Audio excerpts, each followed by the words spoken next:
পেঁয়াজ রফতানির শর্ত শিথিল ভারতের।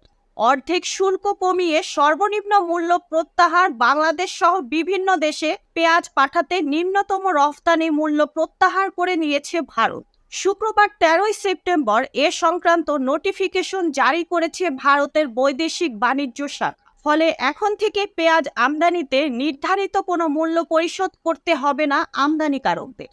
এছাড়া 40% রফতানি শুল্ক কমিয়ে 20% নির্ধারণ করেছে দেশটি। প্রতি টন পেঁয়াজ রপ্তানির ক্ষেত্রে এতদিন সর্বনিম্ন $550 মূল্যের যে শর্ত ছিল সেটিও দেশটির সরকার প্রত্যাহার করেছে। টাইমস অফ ইন্ডিয়ার খবরে বলা হয়েছে, ভারতের directorate general of foreign trade শুক্রবার পেঁয়াজের সর্বনিম্ন রপ্তানি মূল্য বা মিনিমাম এক্সপোর্ট প্রাইস সংক্রান্ত শর্ত বাতিল করার সিদ্ধান্ত জানায়।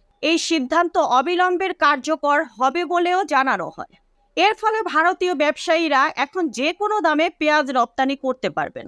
অভ্যন্তরীণ বাজারে দাম বেড়ে যাওয়ার কারণে ভারত একসময় পেঁয়াজ রপ্তানি পুরোপুরি বন্ধ করে দিয়েছিল।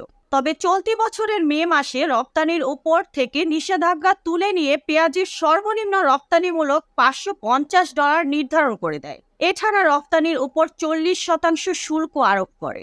ভারতের এই দুই পদক্ষেপের মূল লক্ষ্য ছিল দেশটি থেকে পেঁয়াজ রপ্তানি নিরুৎসাহিত করা। দিল্লির এই পদক্ষেপ ভারত থেকে রপ্তানি উল্লেখযোগ্য পরিমাণে কমাতে সাহায্য করে। দেশটির সংবাদ মাধ্যম ইকোনমিক টাইমসের খবরে বলা হয়েছে, কেবল জুন মাসে ভারতের পেঁয়াজ রপ্তানি অর্ধেকে নেমে আসে। Mukta Parvez, desk report, BE news, Dhaka.